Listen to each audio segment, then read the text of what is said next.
Hey guys, I didn't vomit. I felt like I was going to for a while there because that last one was really disgusting, but thankfully I didn't. Now we're back to what I like to do. Now we are back to the global politics, the foreign politics, the globalists. Time to criticize them. Let's call them what they are.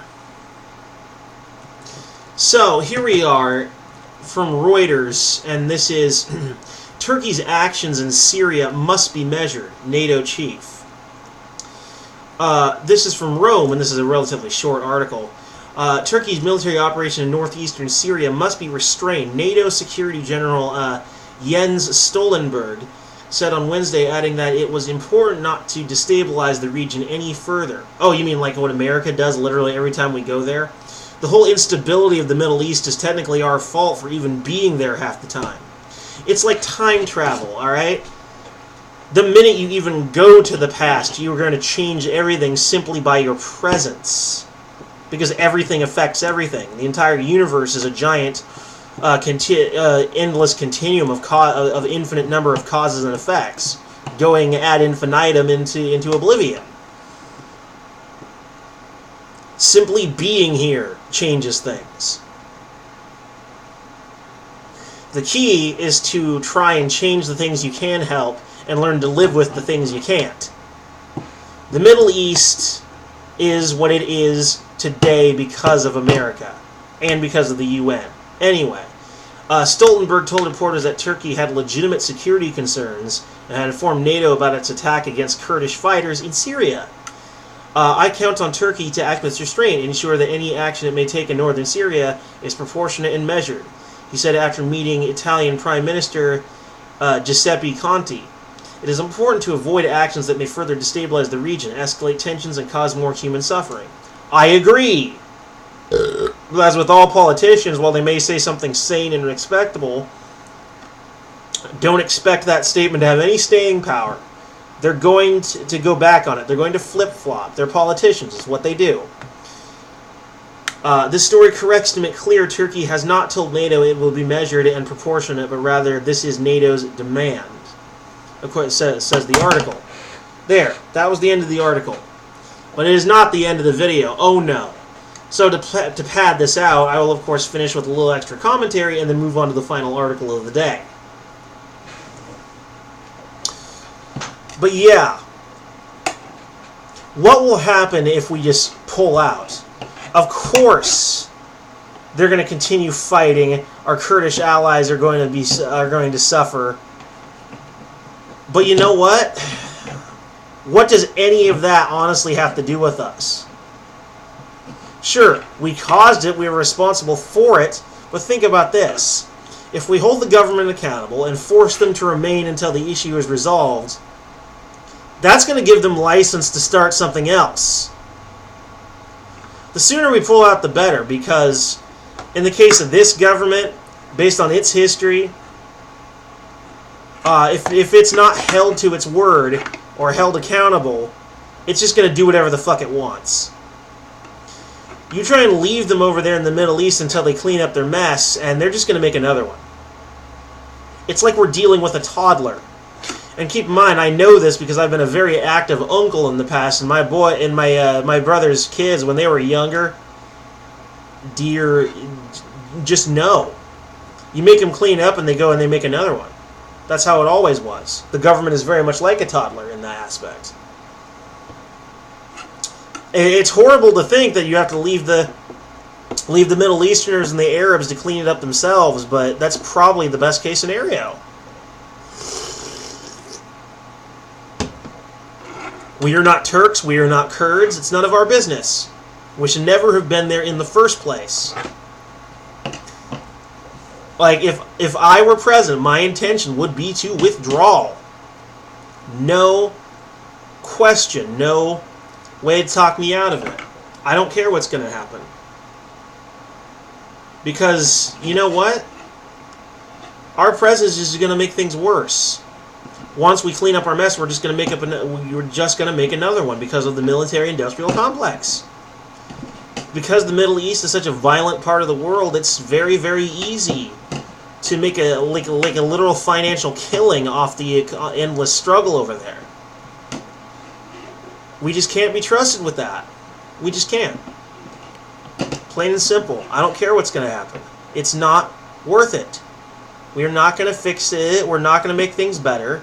No one's going to kiss and make up on America's account.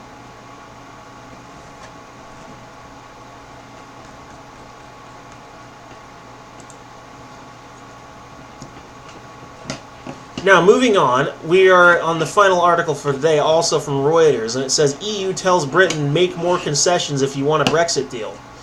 The European Union told British Prime Minister Boris Johnson he must make significant concessions if he wants to strike a last-minute Brexit deal.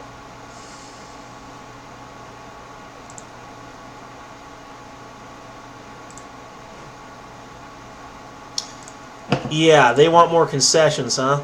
And here I thought they weren't going to negotiate any further and they're just going to stick with the Theresa May deal. I guess they are trying to think a little outside the box here and try and come up with a, well, I guess we can coin it and say a Johnson deal. As the clock ticks down to the October 31st departure date, Brexit descended into a public row between London and Brussels this week as both sides positioned for another delay, followed by an election in Britain or an acrimonious divorce. After a Downing Street source said a Brexit deal was essentially impossible because German Chancellor Angela Merkel had made unacceptable demands, the EU accused Johnson of playing a stupid blame game. The EU's chief Brexit negotiator, Michael Barnier, said striking a Brexit deal ahead of October 31st would be very difficult, and the bloc could not accept Johnson's proposals. He added that a deal was still possible. See, even this article admits they're a bloc. The EU establishes a financial alliance to create a more unified economy for stronger European nations. That is how they sell a globalist bloc. They want to extend their power to be a continental superstate. And that's not where it's going to end either. The EU, much like America, is an empire at this point. They want to occupy land, only instead of using force, they're wrapping it up and selling it to them in a very palatable little package. That's what politicians do. They sell you things in a way that makes it sound attractive, but in reality, it's something really horrible. Unfortunately, in society, we need leaders. We need politicians to create a basic framework for society. We need laws, we need rules, and we need financial and agricultural infrastructure. But when you give the politicians more power than they deserve, watch what happens. Watch the world burn. Watch the Genghis Khans and the Hitlers do what they do best. Excuse me again. To put things frankly, we're not really in a position to be able to find an agreement with the UK, Barnier told the European Parliament. He said he would be available 24/7 in the coming days to strike a deal. European Commission President Jean-Claude Juncker said he was working for a Brexit deal, which he also said was still possible. I don't accept this blame game that started in London. Personally, I don't exclude a deal, Juncker told the European Parliament's plenary session. The risk of a no deal remains real and basically is going to come down to a decision by the UK government, but will never be the choice, the preferred option of the European Union.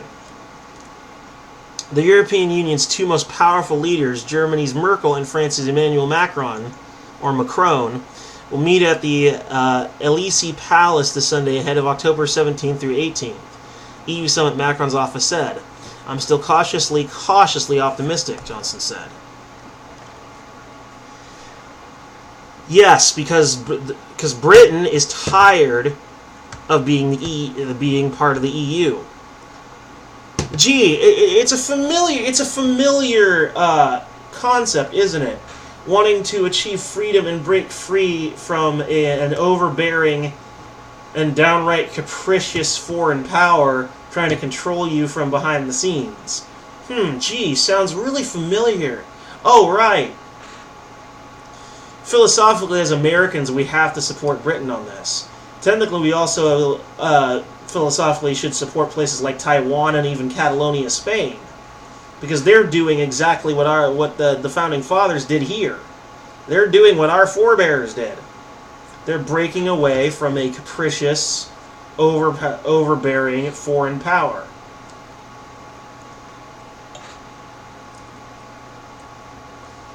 Otherwise, if we try not to support them, it's like we're delegitimizing ourselves.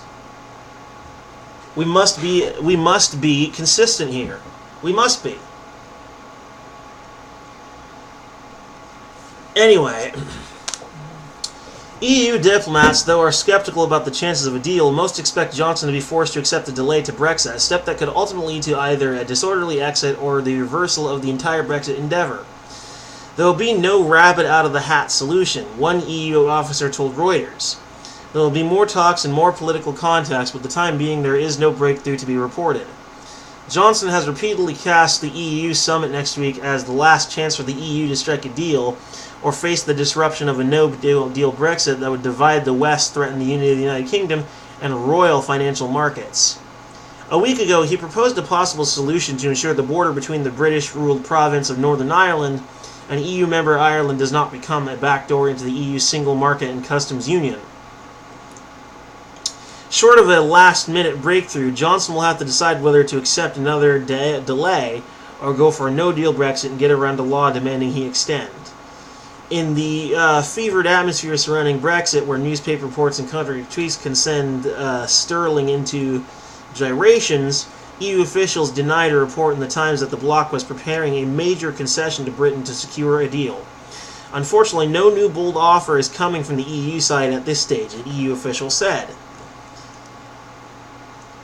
Britain's Brexit Minister Steve Barclay was due to have launched with EU chief Brexit negotiator Michael Barnier on Thursday. Behind the rhetoric, the Brexit finale was ultimately to be decided by Merkel, Macron, Johnson, European Commission President Jean-Claude Juncker, and Irish Prime Minister Leo Varadkar, all of whom say they want an orderly exit. Johnson and Varadkar are due to meet on Thursday. With chances of a deal receding, focus was turning back to British domestic politics, where Johnson is under intense pressure from opponents to delay Brexit. Anti-Brexit campaigners claimed victory after Scotland's highest court decided on Wednesday to wait before ruling whether to force Johnson to seek a delay to Britain's EU divorce date if he has not struck a deal in the next 10 days. So, I guess I was wrong for once about this issue. They are going to renegotiate. But to be fair, for a long time it looked like they weren't. It was either going to be take Theresa May's deal or no deal at all. So I retract. It would seem that they really are going to try and go for negotiation. Probably because Boris Johnson had legitimately pressured them as the Brexit date gets closer and closer. October 31st, I believe. Just after Halloween. Or is that Halloween? Anyway. Yeah, this is what you're looking at, folks. He's pressured them, I think. He's pressured them into renegotiating the deal, something he said I would do, something I believed he could not do. I am legitimately surprised. He certainly had the bargaining chip of the Ireland issue to discuss, whether, wanting to prevent there be a hard border between the North and the South, because that would get ugly real quick. But yeah, looks like the most stubborn mule was Johnson.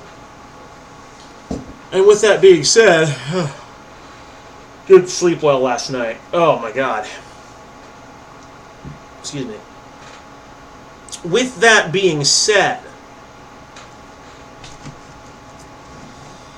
they all want an orderly Brexit, but it seems like none of them can really agree on what that orderly Brexit is going to look like. This, of course, being a major problem, but really, like I said, as Americans, we should support Britain. Philosophically, ideologically, to be consistent with our history and with ourselves. We are not the founding fathers. We are not our ancestors. However, the ancestors leave behind a legacy for their descendants. The legacy, if we are to respect the founding fathers and the nation they gave to us, then we need to respect similar causes. We need to support Great Britain in their struggle to relieve themselves of the EU, or Taiwan to relieve themselves of mainland China, because it's literally the same struggle. Hell, if a state wanted to secede from the Union, what more would we need to do? I mean, depending on their reason, of course. We cannot blindly rebel every time we find something unacceptable. We need to really evaluate if it's worth it in the end. You know, is it worth to leave the EU and to throw off the chains of a capricious foreign power? In this instance, I would say yes. Because look what the EU and its politicians have done for the people of Europe. Sure, on one hand, you've got an unprecedented level of financial stability, which I can respect because I am a fiscal conservative. Financial responsibility and paying off debts should be a country's main priority when it comes to the spending of money. However, what they have gotten in return in exchange for this relative stability, which they might have been able to achieve on their own, possibly, has been politicians who do not represent the people. They have outright violated their human rights on several occasions in regards to how they treat them during riots, i.e. the yellow vests in France and in Brussels, which have been mistreated and mishandled by the police with an unprecedented amount of unnecessary force. Is the general mistreatment and lack of proper representation of the people, of the will of the people, really worth it? In the long run, I would say no, because life and limb will always matter more than money. So there you go. They're going to talk about it. I will be following this in the days following. I'll be sure to comment on this, let you guys know what I think about the preceding Brexit and whether or not they're going to leave on October 30th or October 31st, whichever one it was. Anyway.